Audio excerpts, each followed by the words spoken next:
A little touchscreen tutorial for everyone today. I am sitting inside this beautiful Ford Ranger, and I just wanted to go through all of this. So let's go through and check out this big touchscreen that they've got here. It's like a giant iPad in the vehicle, and if you're not familiar with one of these, I mean, it can be a little daunting, but it's actually not too bad. It's pretty good. So let's start up at the top. Up here, this is basically, we've got a couple of widgets that we can press that do different things. And then this is our Wi-Fi connection, whether we're connected with a data program through Ford, or if we're connected to a Wi-Fi network that's close to a building or a home. This is location services and what data is coming in and out. This is the outside temperature, and this is the time. Now we're gonna just hit a widget here. When I hit this one, this basically brings us to kind of all the different things we can do as far as putting on the radio, putting up the phone, navigation, media, Apple CarPlay or Android Auto, the owner's manual, little sketch thing, which is just like a little sketch pad you can bring up, zone lighting, towing, and to be able to record some feedback for Ford, which is kind of fun. So let's just go through a few of these so I can tell you what they do.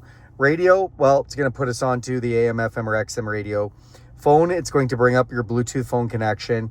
Navigation, that's Ford's navigation system. It is subscription based. You do get a trial with the vehicle, but if you want to keep their subscription going or use their navigation, you have to pay for the subscription.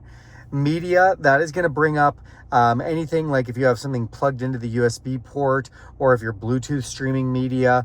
And then Apple CarPlay or Android Auto, they use a Wi-Fi connection. If you're using those, it's going to replicate the apps from your phone, going to come up on this screen here. Owner's manual, we're actually going to touch this one as we go into it. It's going to take a second to load.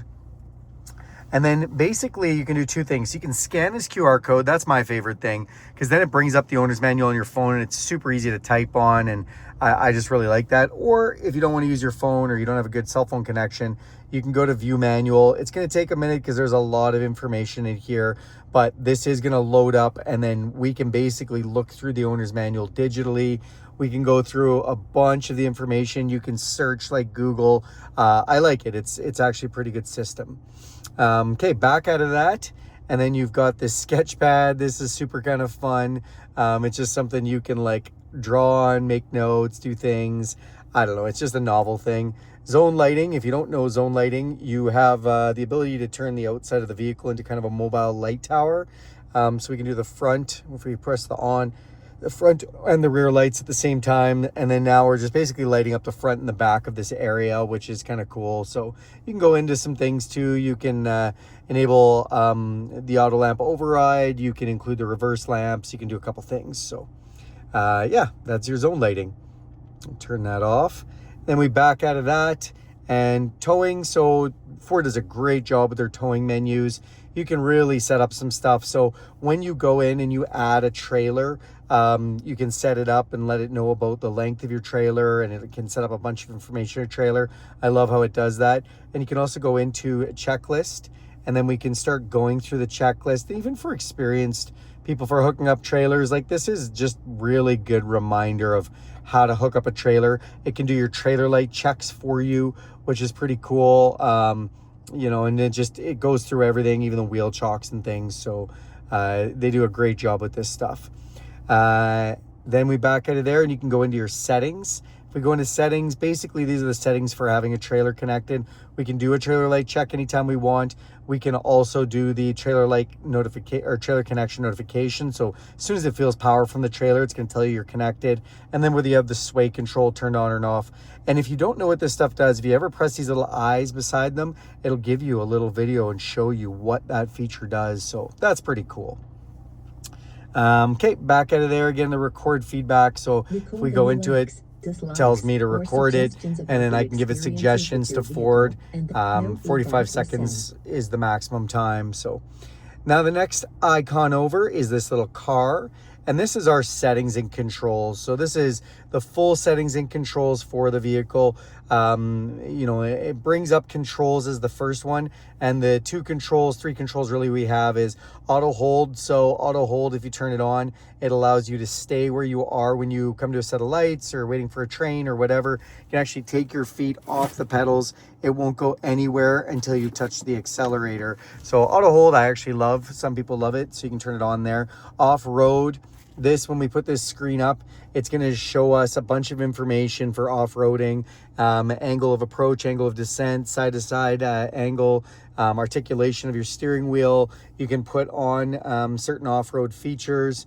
So like this is trail control, where we can go really slow down the trail and set the cruise control to very slow speeds. We can lock the rear differential, turn on or off the park sensors on there as well. So yeah, that's kind of the off-road setting. And then calm screen, so we can just take this to more of a calmed out screen with less information on it. If I touch it, it goes back. So that is all your towing stuff, or sorry, all your controls, guys. Let's not get lost here. And then we go to sound. This, you're going to go in and you can see we can move where the sound is. We can reset it back to center if we want. We can go into the tone settings and play with the treble and mid-range and bass. We can do the speed compensated volume. So this is as you go faster, does it make the stereo louder to compensate for road noise? And you can set that to different levels. And then occupancy mode, do we want to set the sound for driver or all the seats? So just kind of neat how it does the sound. Then we go to driver assistance. This is all your safety features, guys. So you can also turn on your auto hold there, your lane keeping system. You can change it from the type of mode it has, an alert or the intensity level, pre-collision assist, whether it's going to be turned on. And when you have pre-collision assist, this is for a couple of different things, but one of the things is whether it tells you you're going to crash into something or whether it brakes for you, and then how the sensitivity is. Rear camera delay, so when you're backing up, do you want your rear camera to stay on when you start going forward for a little bit, just to watch what's behind you? Blind spot system, whether that's on. Park aid sensors, so if we go into this, are they turned on? Cross traffic alert on. Rear brake assist, that's if you're backing up, you come in hot and it thinks you're going to smash into something, it's going to put on the brakes for you. You can turn that off. And driver alert, essentially if it just detects that you haven't really been moving the steering wheel or anything, driving down the highway maybe for an hour, it's just going to remind you to, you know, keep alert and pay attention. Vehicle, we go into this. These are all our little vehicle settings. So when we go in, we've got rear occupant alert. This allows us, so when we open the back doors, when we shut the vehicle off, it can alert you, honk the horn, can just alert you, it can be turned off. We can tell if there's a child seat installed. You can take a look at your modem serial number, remote start. So this is remote start turned on, and then whether you have the climate control turned to auto or last settings. And then whether we have it on for 15 minutes, 10 minutes, or 5 minutes. The seats, are they turned to auto or off? So this has heated seats, so it's nice. They turn on with the thermostat. And then windows, you can go in. So remote entry is when you hit the unlock button twice and hold it down for 5 seconds, the windows will roll down.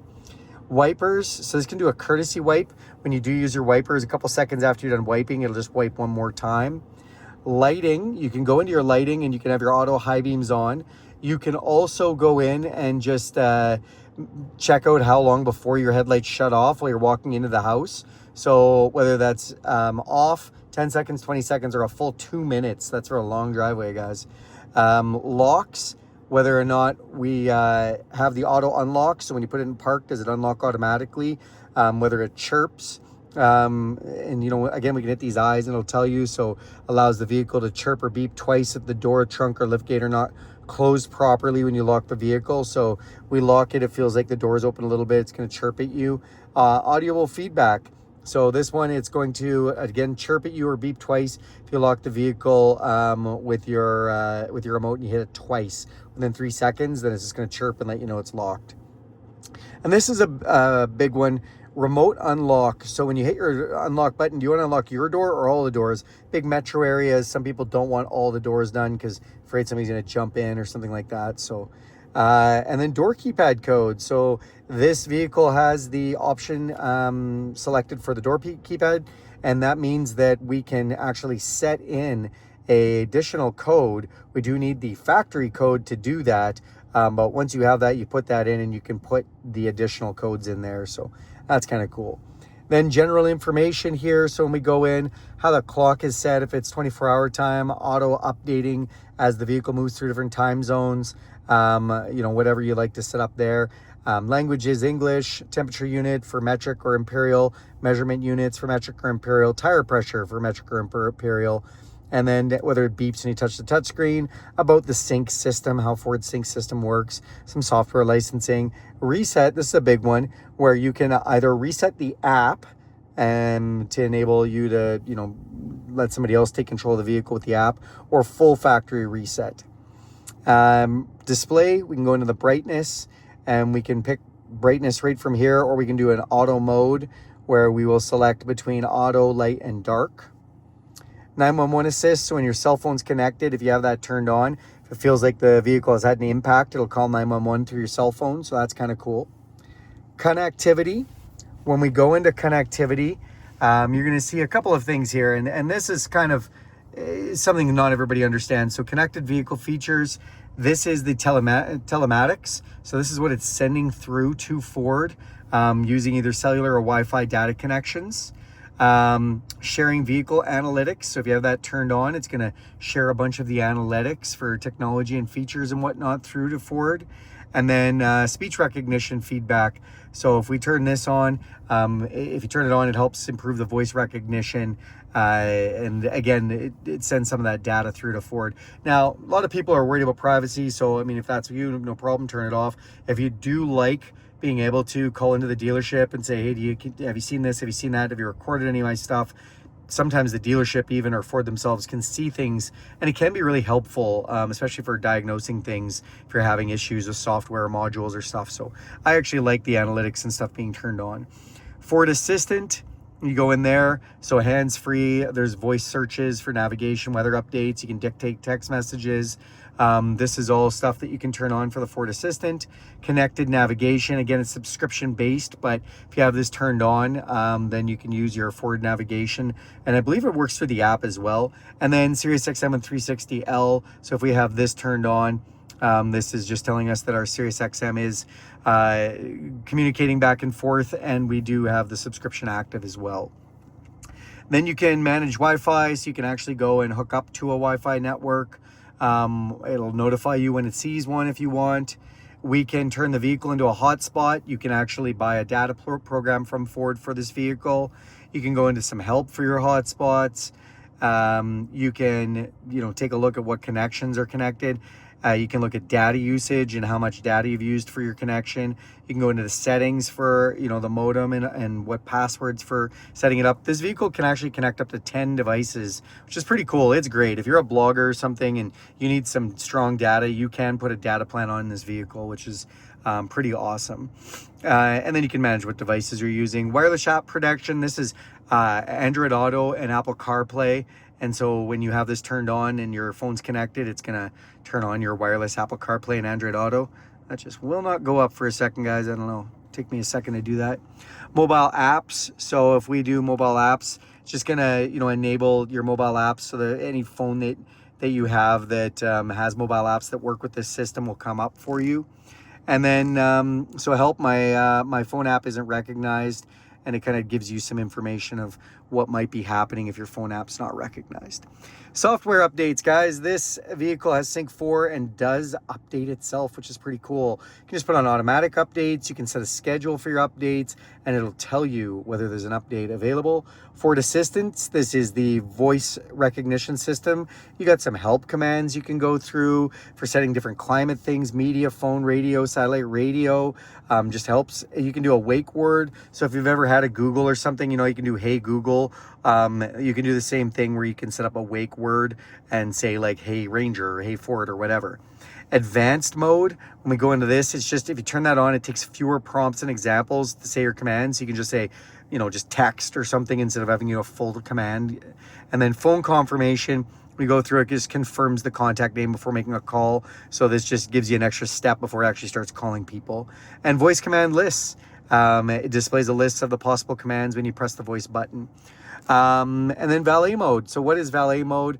Well, you are going to, if you enable this system, you're going to create a 4-digit PIN, and it's going to lock people out of your controls while you give them your key to go park your car, or whoever you give to go and move your car. It's really going to just disable anything for them to be able to do. It's going to limit them a whole bunch of things.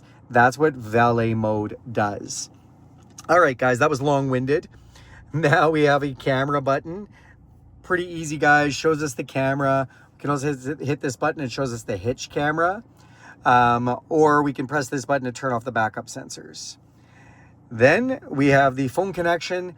I don't have a phone connected right now. You can hear it asking me to do so, but if we were phone connected, this is how we start it and how you'd see any of the Bluetooth devices. And if you are connected with a phone, it'll come up there.